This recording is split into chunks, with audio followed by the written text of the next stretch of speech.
Most people misunderstand detachment entirely.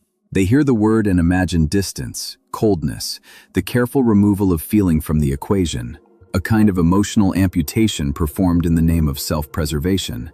And for someone who feels as deeply as you do, the very concept sounds like a betrayal, like being asked to stop being yourself in order to survive yourself.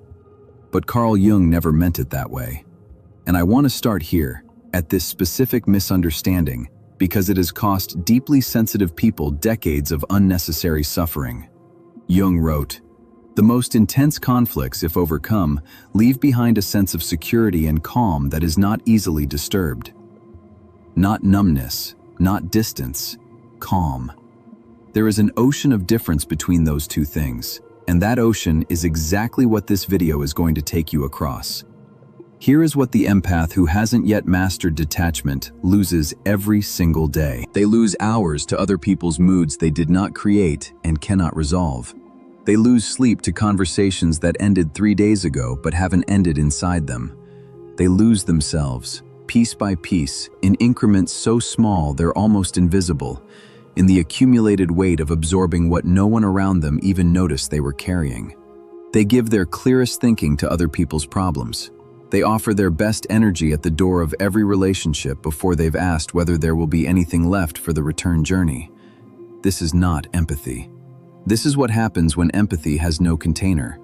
The Stoics had a word for the disciplined management of attention. The Buddhist traditions have an entire architecture devoted to the distinction between compassion and merger. And Jung, who spent decades in the landscape of the unconscious, mapping what happens to the psyche when it loses its boundaries, called it something specific: the development of the psychological container. The inner vessel strong enough to hold what arrives without being reshaped by it. In the next 25 minutes, we move through 4 revelations. Not about caring less, about caring with precision, about the extraordinary, counterintuitive truth that the empath who learns detachment becomes capable of deeper connection than the one who never learned to hold themselves together. Now let's look at what detachment actually is, and why mastering it is the most loving thing a sensitive person can do. Here is the paradox that changes everything. The empath who absorbs everything is, in a very precise psychological sense, feeling less than the one who has learned to observe. Not because they're experiencing fewer emotions, they are experiencing more and more intensely, but because they are experiencing them without discrimination, without the crucial clarifying distance that allows one emotion to be distinguished from another, one person's feeling from another person's feeling, what is happening now from what happened decades ago, and is simply being reactivated by the present moment. This is what Jungian psychology calls contamination of the field. The blurring of psychic boundaries between the self and the other, between the personal and the archetypal, between what you actually feel and what you are receiving from the unconscious material of whoever is standing nearest to you. The empath without a psychological container doesn't feel more deeply. They feel more confusedly. Their emotional experience is a river with no banks. Powerful, yes. Purposeful? Often not. Jung understood this through the clinical phenomenon he called participation mystique, a term he borrowed from the anthropologist Lucien Levy-Bruhl to describe a state of unconscious psychological fusion between a person and an object, or between two people, in which the boundaries of individual identity temporarily dissolve. In traditional cultures, this state was often deliberately cultivated in ritual contexts. The shaman entering collective trance, the initiate dissolving into the tribe's shared consciousness. But Jung observed it playing out constantly in ordinary human relationships, and he was precise about its cost. When two people are in a state of participation mystique, neither one is fully present as themselves. They have merged into a shared psychological field, and the field takes on characteristics of neither person alone, but of both together, often dominated by whichever person carries more unconscious charge at the moment. The empath who enters this state with a person in emotional distress doesn't help them by dissolving into their pain. They amplify it. They add the resonance of their own nervous system to the already turbulent field. Both people become more overwhelmed, not less. Jung wrote, "The healthy man does not torture others. Generally, it is the tortured who turn into torturers." And this contains a quiet warning relevant here. The empath who has no container, who has no boundary between the emotions that are theirs and the emotions they've absorbed, is not a neutral presence in the lives of those they love. Their overwhelm becomes contagious. Their anxiety becomes atmospheric.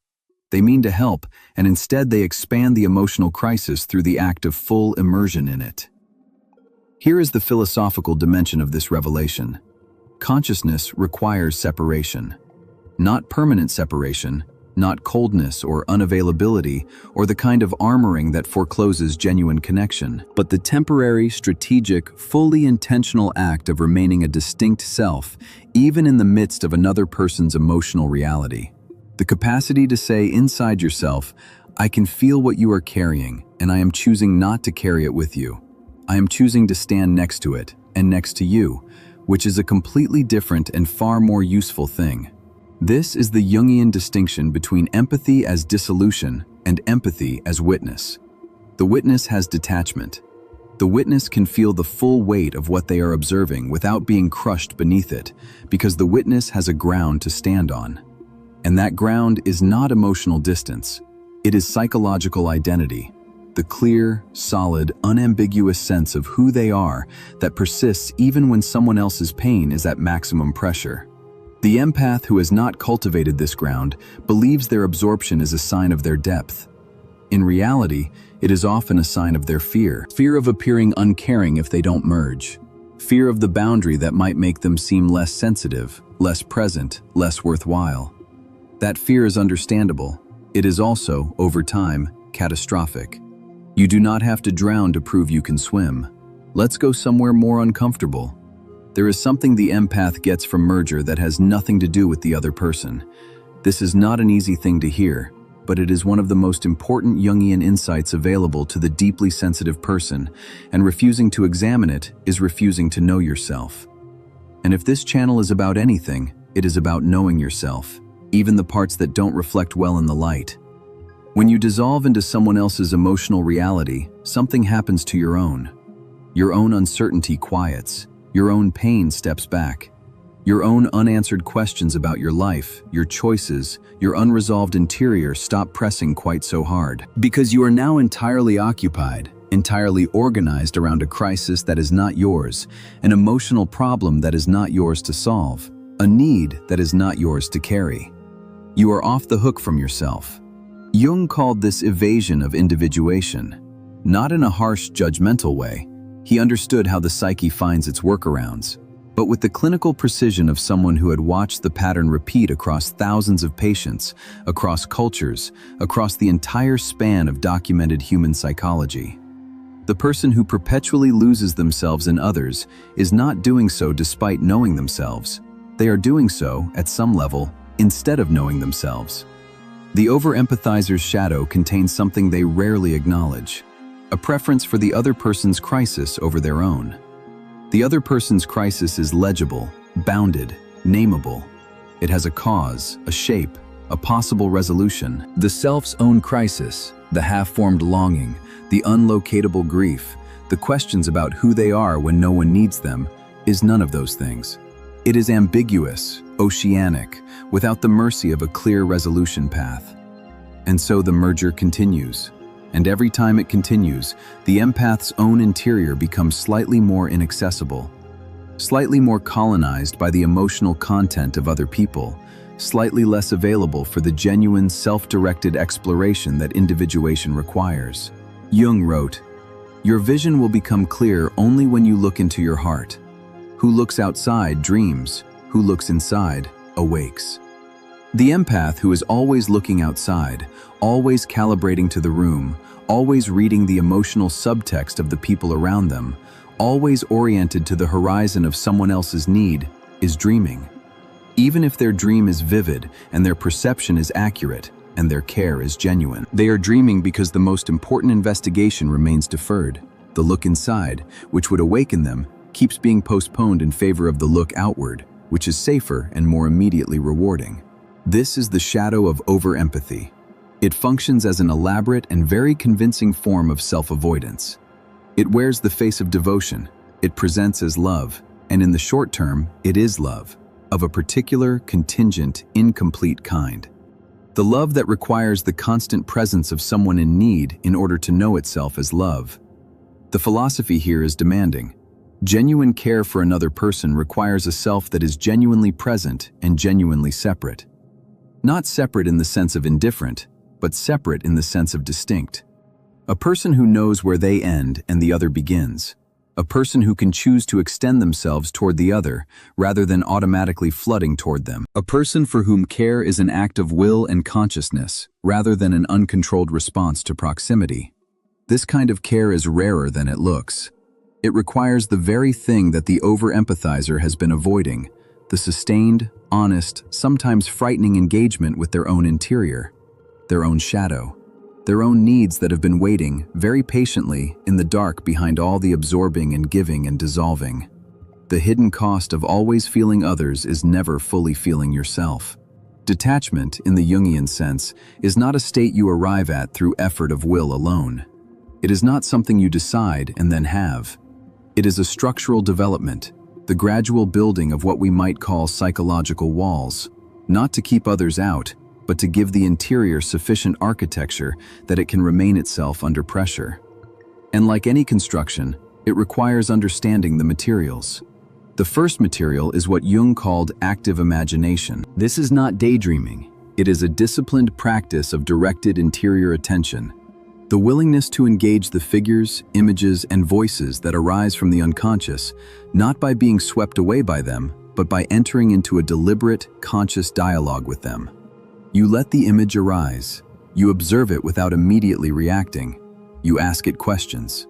You allow it to change and speak and reveal itself while maintaining, and this is the critical piece, the awareness that you are the one watching. You are the observer. The image is not you. It is something you contain. This practice, when applied to the experience of absorbing other people's emotions, does something remarkable. It creates the very gap between stimulus and response that the chronically merged empath has never had. Instead of feeling someone's pain and immediately being consumed by it, instead of the automatic flooding that bypasses every layer of reflection, the trained interior witness experiences the feeling, notes it, and asks, "Whose is this? What layer of me does it touch? What does it remind me of? What do I actually want to do with it?"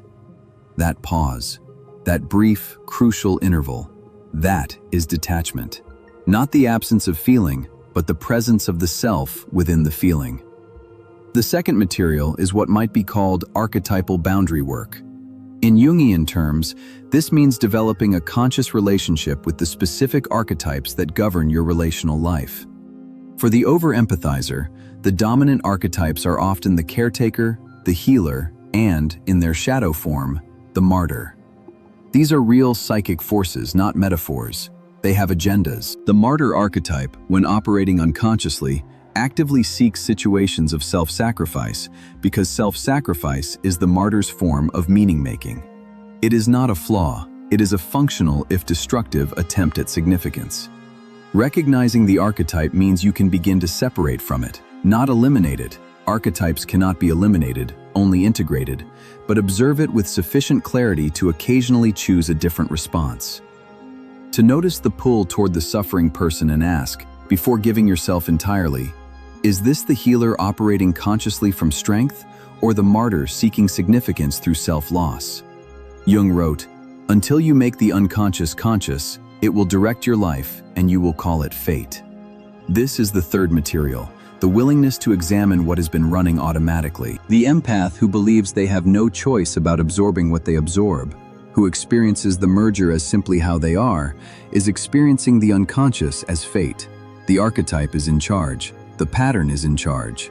The very thing that was adaptive in childhood, the finely calibrated attunement to the emotional environment, has become compulsive in adulthood because it was never examined, never given a name, never brought into the light where it could be consciously chosen rather than automatically enacted.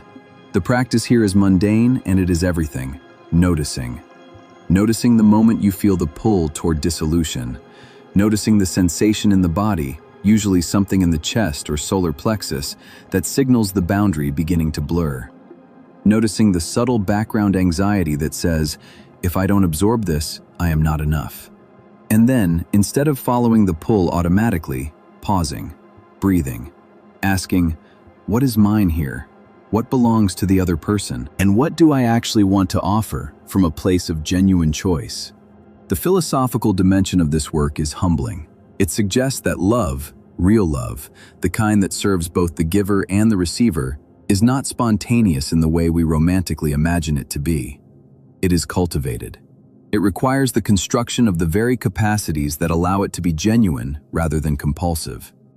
The empath who has done this work loves differently, not less intensely, often more intensely, because the feeling is no longer scattered across everything, but directed, purposeful, genuinely chosen. The container is not the wall that keeps love out, it is the vessel that makes love possible. Something happens when the deeply sensitive person finally stops dissolving. It is not what they feared. What they feared was emptiness, the terrifying discovery that if they stopped absorbing and giving and merging, there would be nothing left. That the self was the empathy, and without the empathy, there was no self. This fear is almost universal among empaths who approach this work, and it is one of the most reliable signs that the work is necessary. What actually happens is different, and it tends to arrive quietly, which makes it easy to miss. The first thing that appears is stillness. Not the stillness of absence, not the flatness of someone who is shut down, but the particular quality of interior quiet that belongs to a person who is genuinely at home inside themselves. This is not a common experience for the empath who has spent years abroad in other people's emotional territories. Coming home to their own interior feels at first almost strange, slightly too quiet. The absence of constant emotional input initially registers as a kind of sensory withdrawal. The nervous system, accustomed to continuous stimulation from the ambient field, takes time to trust that the quiet is safe. But then, and this is what no one talks about enough, something else arrives. Interest. Genuine, undistracted, extraordinarily vivid interest in their own interior life. The questions that were always there but never had enough unoccupied attention to fully form begin to surface. Who am I when I'm not responding to someone else's need? What do I actually want? Not what would I like to give, not what would make someone else happy, but what do I want, here, now, for myself? What is the quality of my own life, assessed without reference to anyone else's experience of me? Jung described the fully individuated person as someone who has developed what he called the transcendent function, the capacity to hold the tension of opposites until a new, third position emerges that transcends both.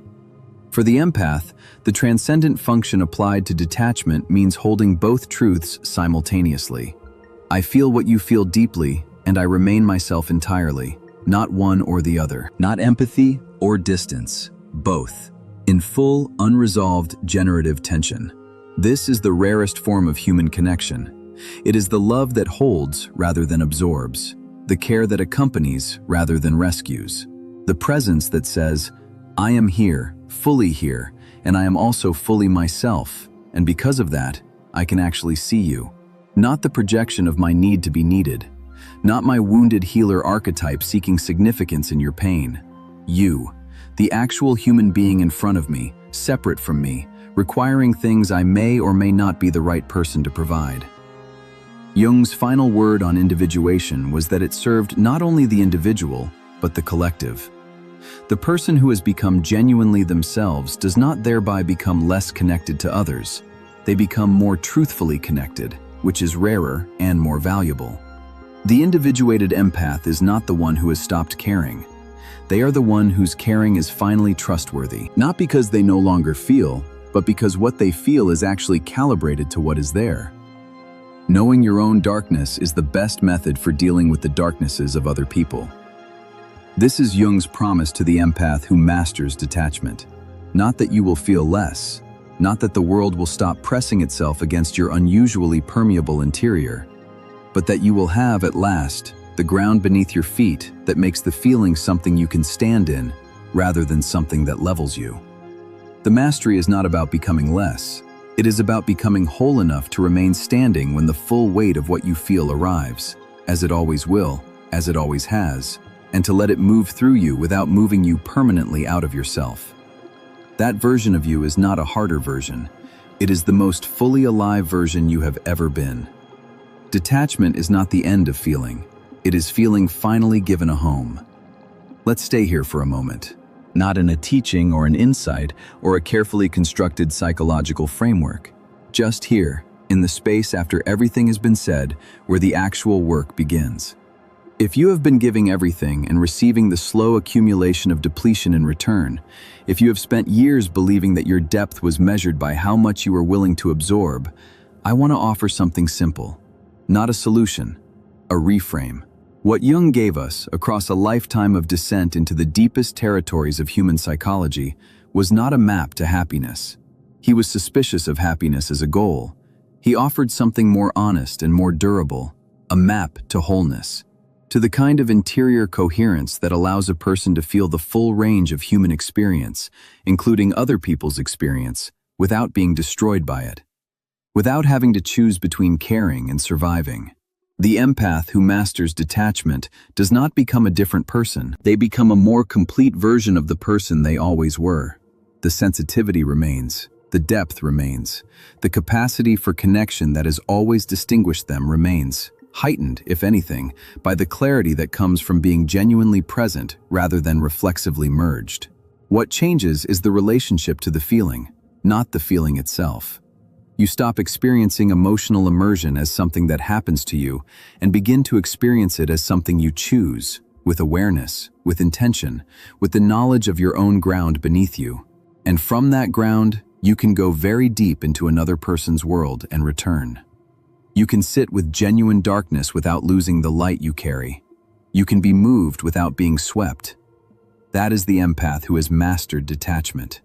Not the one who cares less, the one who cares better. This channel exists for exactly this kind of work. The depth that doesn't flinch, the psychology that takes the sensitive person seriously as someone with real interior architecture that deserves real exploration.